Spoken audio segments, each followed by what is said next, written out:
નમસ્કાર, શ્રીયંત વિદ્યાર્થી ભવન વિસાવદર। આ સ્કૂલમાં આજે જે ભોજન છે તે ગિરીશદાન સમર્થદાન લાંગાવદર એમની 12મી પુણ્યતિથિ છે, તો તેમના મોક્ષાર્થે આ ભોજન રાખેલું છે।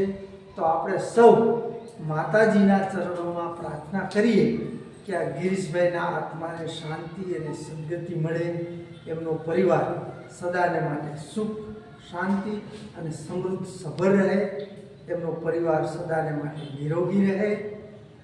તો આ ભોજન લેતા પહેલા આપણે સૌ પ્રાર્થનાથી શરૂઆત કરશું।